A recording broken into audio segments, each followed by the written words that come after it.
अस्सलाम वालेकुम। आपसे शेयर करूंगी इमली की चटनी, टमाटर की चटनी, लेमन जूस और धनिया पुदीने की चटनी। मैं बताऊंगी आपको आपने माह रमज़ान में इसको कैसे स्टोर करके रखना है और कैसे आप इसको इस्तेमाल कर सकते हैं। तो चलिए पहले हम इमली और आलू बुखारे की चटनी को बनाते हैं। पहले हम इमली और आलू बुखारे को सारी रात भिगो कर रखेंगे और इसको एक खुले से बर्तन में शिफ्ट कर देंगे।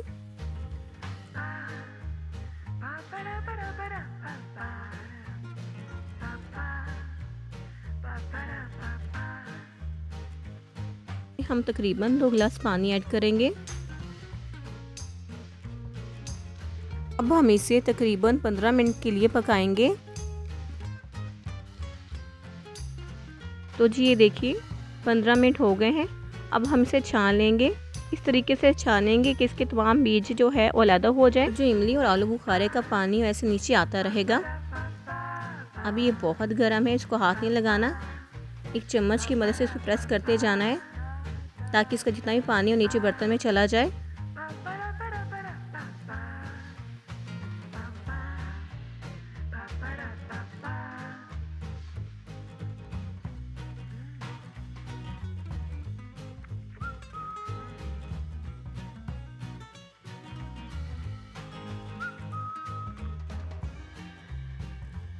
ये देखिए इमली और आलू बुखारे का जितना भी पल्प था अलहदा हो गया है।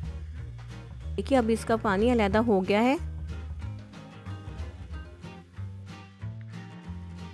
अब इसको दोबारा हम तकरीबन 10 मिनट के लिए हम इसे पकाएंगे मीडियम फ्लेम पर। 10 मिनट हो जाने के बाद इसमें हम ये तमाम मसाले ऐड करेंगे। तो जी ये देखिए 10 मिनट हो गए और बबल्स बनना शुरू हो गए हैं, यानी कि अब हम तमाम अपने मसाले इतने भी थे उस तमाम चीज़ें हम ऐड कर देंगे, जैसे लाल मिर्च, काली मिर्च का पाउडर, काला नमक, और ये इसको पहले हम इसको तमाम मसालों को ऐड करेंगे, उसको अच्छी तरीके से मिक्स करेंगे। जब ये अच्छी तरीके से मिक्स हो जाएंगे तो उसके बाद हम चीनी ऐड करेंगे। चीनी पहले ऐड नहीं करनी है, याद रखिएगा। इसको अच्छी तरीके से मिक्स करते रहना है।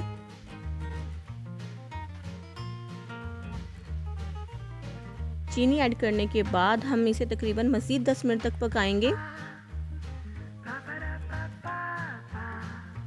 लेकिन अब याद रखिएगा कि इसको हल्की आंच पे पकाना है और उसके बाद जब ये गाढ़ा होना शुरू हो जाएगा तो ये कॉर्नफ्लोर ऐड कर दीजिएगा। ये ऑप्शनल, तो आपको ये ज़्यादा गाढ़ी चटनी नहीं चाहिए तो फिर ये कॉर्नफ्लोर मत ऐड करिएगा।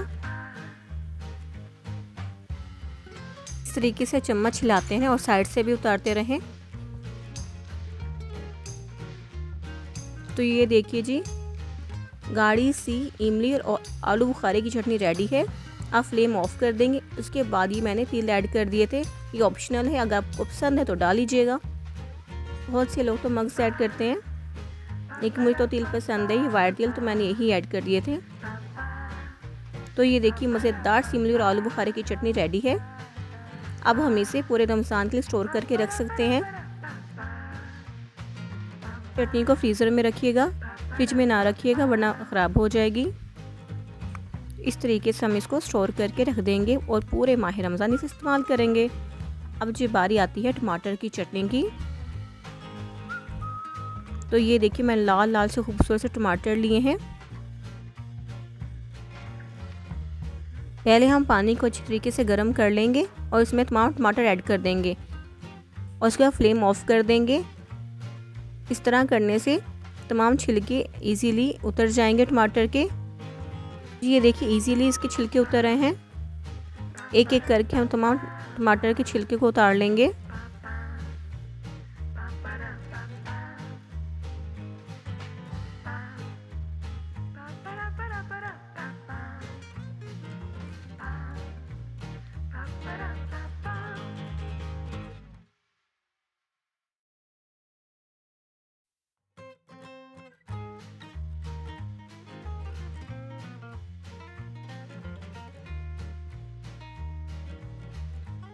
करके तमाम टमाटर के छिलके उतार लेंगे और इसे अब हम ब्लेंडर में डाल देंगे। इसमें ऐड कर देंगे नमक, कुटी हुई लाल मिर्च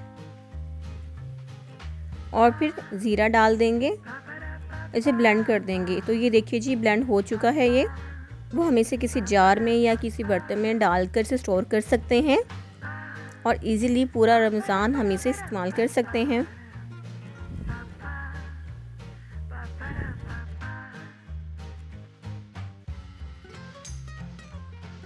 बारी आती है लेमन जूस को स्टोर करने की।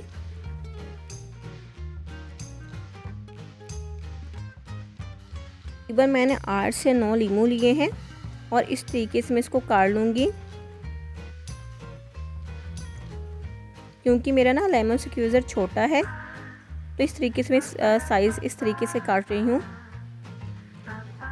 मैंने पहले इस तरीके से लेमन को स्क्वीज़ करने की कोशिश की थी लेकिन नहीं हो सका। फिर मैंने इसके और भी छोटे छोटे पार्ट कर दिए थे, फिर इजीली हो गया था मुझसे सारे। देखे इस तरह लेमन का जूस मैंने निकाल लिया था। आप चाहें तो इसमें थोड़ा सा नमक भी ऐड कर दें, नहीं तो रहने दें। और इस तरीके से आप इसको स्टोर करके रख सकते हैं। अब आखिर में बारी आती है धनिया और पुदीने की चटनी।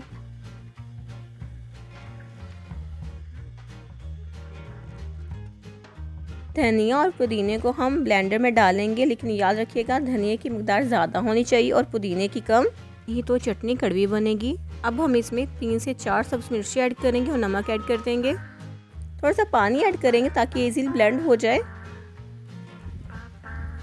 तो ये देखिए ब्लेंड हो रहा है। अब हम इसे आइस ट्रे में डाल देंगे। इस्तेमाल करना हो तो एक क्यूब निकाले इस्तेमाल कर लें। ये देखिए मज़ेदार सी तमाम चटनियाँ रेडी हो गई हैं।